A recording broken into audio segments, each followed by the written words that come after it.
They changed the rules, and most blue badge holders have no idea. Starting May 15th, everything you thought you knew about parking with a blue badge has shifted.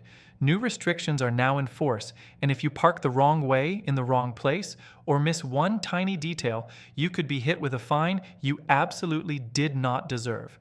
We're talking about rule changes that affect where you can park, for how long, and under what conditions. Councils across the country are cracking down hard, and they are not giving warnings, they're giving tickets, straight away. No grace period, no second chances. And here's the really frustrating part. Most blue badge drivers are still following the old rules. They have no idea the system has changed. They're parking exactly like they always have, completely convinced they're doing everything right, and then coming back to a penalty notice slapped on their windscreen. But here's the good news. You found this video. In the next few minutes, I'm going to break down every single change you need to know, the most common mistakes people are already making, and exactly how to protect yourself from unfair fines. Whether you're a blue badge holder yourself or you help someone who is a family member, a carer, a friend, this information could save you serious money and serious stress. So before you park anywhere today, watch this video to the end. And if you think every blue badge driver needs to hear this, smash that like button right now. Let's get this in front of the people who need it most. Right, so let's get straight into it, because this is genuinely important, and I don't want to waste a single second of your time. The blue badge scheme has been around for decades. It was designed to give disabled people and those with serious mobility challenges a fairer, more accessible experience when they're out and about, and for the most part, it's done exactly that. Millions of people across the country rely on it every single day just to get to their GP appointments, pick up their shopping, visit family, or simply live their lives with some degree of independence. It's not a luxury, it's a lifeline. But here's the uncomfortable truth that nobody seems to be talking about loudly enough. The rules that govern how, where, and when you can use that badge have just changed. And the changes aren't minor tweaks buried somewhere in a government footnote. Some of these updates are significant enough that behavior which was completely legal last month could land you with a fine this month. That's not an exaggeration. That's exactly what's happening right now, in car parks and on streets up and down the country. So what I want to do today is walk you through every single key change in plain, straightforward English. No jargon, no complicated legalese, just the information you actually need, explained in a way that makes sense. Because frankly, the official guidance is written in a way that most normal people would struggle to read without falling asleep. And that's a problem when the people who need to understand it are already dealing with enough on their plate. Let's start at the very beginning because even some of the fundamentals have shifted in ways that will surprise you. For years, one of the most commonly understood privileges of the blue badge was the ability to park on yellow lines, both single and double, for a period of up to 3 hours. It wasn't unlimited, but it gave badge holders a meaningful degree of flexibility that regular drivers simply don't have. And for a lot of people, that 3-hour window was the difference between being able to run errands independently and having to rely on someone else entirely. Now, here's where things get a little complicated, because the rules around yellow lines haven't been scrapped, but they have been refined. And more importantly, they are now being enforced with a level of scrutiny that wasn't there before. Local authorities have been given more tools and more authority to monitor parking in these areas, and several councils have already begun issuing fines to blue badge holders who park on yellow lines without properly displaying their badge alongside a parking clock showing their time of arrival. And that's a critical point, the parking clock. This is something a surprising number of badge holders either don't have lost, or simply forget to display. The badge alone is not enough when parking on yellow lines.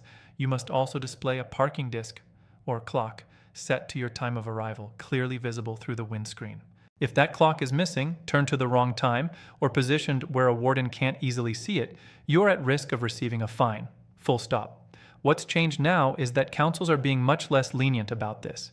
In the past, a warden might knock on a nearby window or wait a few minutes. Those days appear to be largely over. The message coming from enforcement bodies is clear: get it right or get a ticket. Now, let's talk about loading restrictions, because this is where a huge number of blue badge holders are caught out, and it's completely understandable why. The rules here are genuinely confusing, even for people who've held a badge for years. Yellow lines tell you about waiting, how long you can park and when. But curb marks, those short yellow lines you sometimes see painted on the curb itself, tell you about loading and unloading. And here's the crucial thing. Your blue badge does not automatically exempt you from loading restrictions. If you see curb marks, 1 mark means restricted loading during certain hours, 2 marks mean no loading at any time. You cannot stop there. Even with a blue badge, during the restricted periods, a lot of people don't know this. They assume the badge covers everything. It doesn't.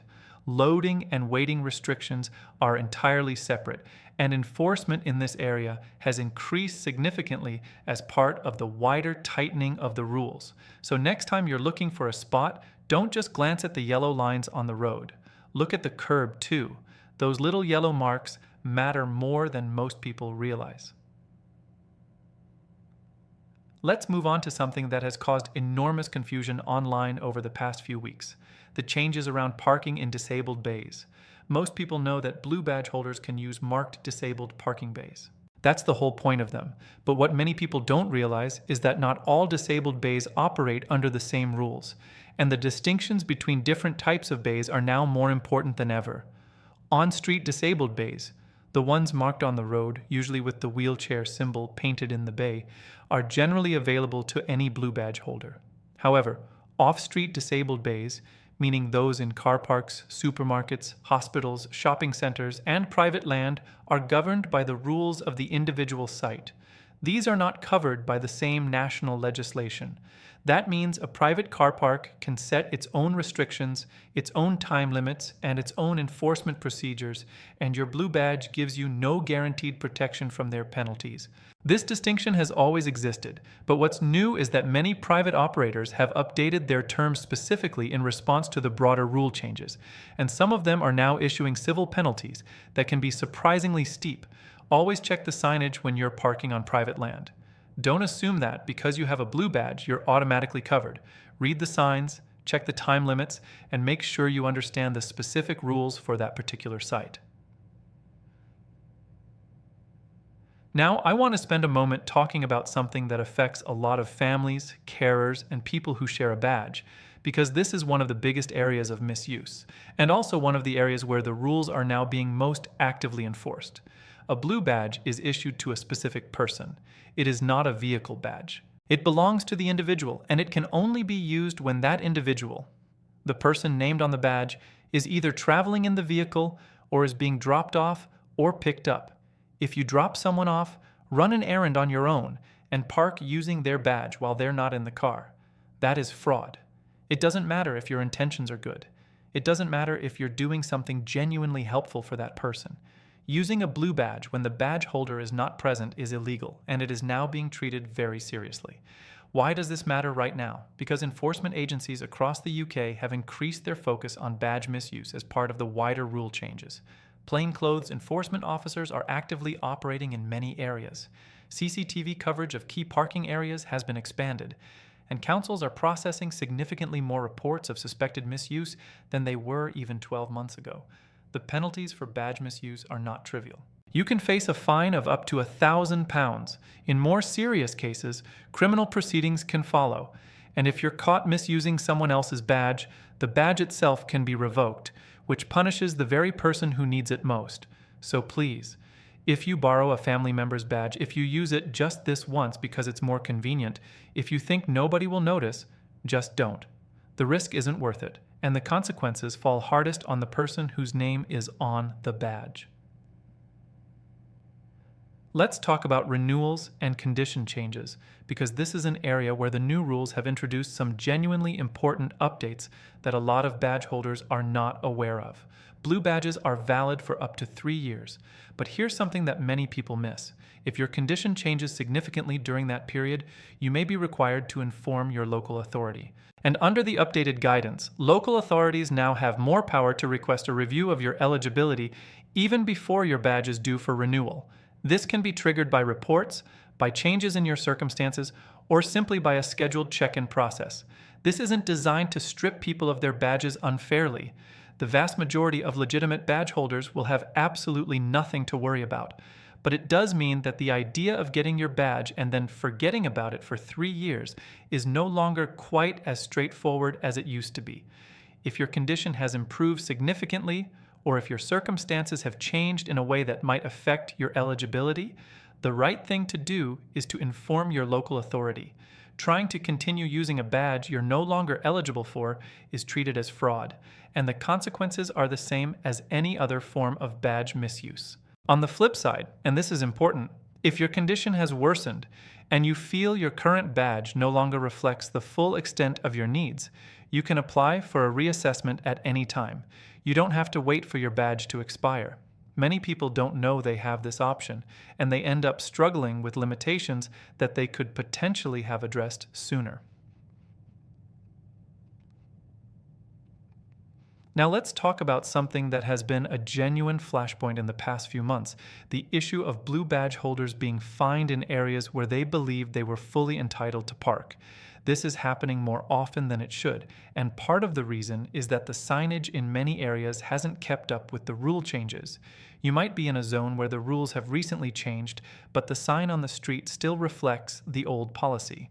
You follow what the sign says, you do everything right by the old rules, and you still get a ticket. If this happens to you, do not just pay the fine and move on. You have the right to appeal. The process varies slightly depending on your local authority, but broadly speaking, you have a window, usually 28 days from the date of the notice, to make a formal challenge. If you can show that the signage was unclear, outdated, or contradicted the rules you were following, you have a strong grounds for appeal. Document everything. Take photographs of the sign, the bay, your badge on display, the parking clock. Evidence wins appeals, and if you're not sure how to appeal, your local council's website will have the process laid out, or you can seek help from a disability support organization, many of which have dedicated advice lines for exactly this kind of situation.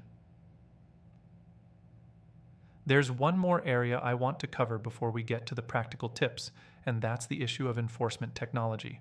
Because this is something that has genuinely changed the landscape in a very short space of time.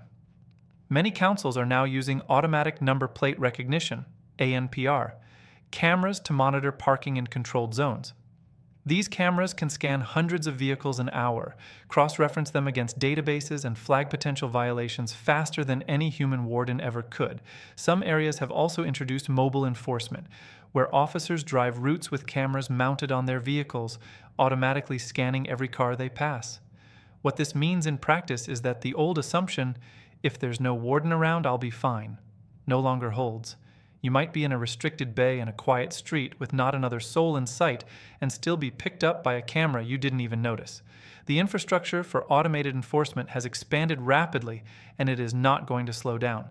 The only real response to this is to be correct. Make sure your badge is displayed properly, face up, with the expiry date and the holder's photograph visible.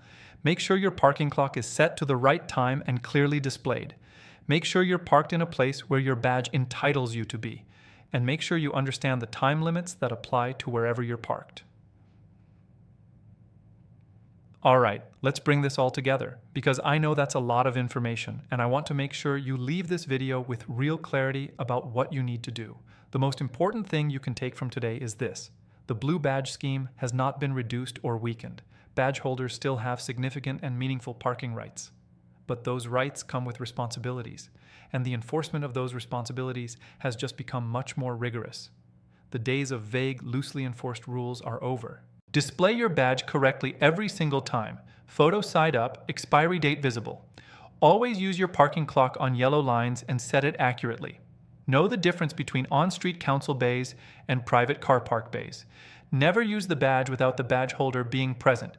Keep your badge details up to date and inform your local authority of any significant changes to your condition. And if you believe you've been fined unfairly, challenge it. Don't just pay and walk away. The blue badge is one of the most important tools available to disabled people in this country. It enables independence, dignity, and access in a way that nothing else quite does. And that's exactly why it's worth fighting to use it correctly, and fighting back when you believe you've been treated unjustly. Share this video with anyone you know who holds a blue badge, or who helps someone who does. Because the more people who understand these changes, the fewer people who will end up with an avoidable fine sitting on their doorstep. That's the whole point of what we do here, making sure the people who need this information the most actually get it. Thank you so much for watching all the way to the end. If this was useful, please do hit that like button. It genuinely helps us reach more people who need to see this. And if you want to stay across any further updates as they come in, hit subscribe and turn on the notifications so you never miss a thing. We'll see you in the next one.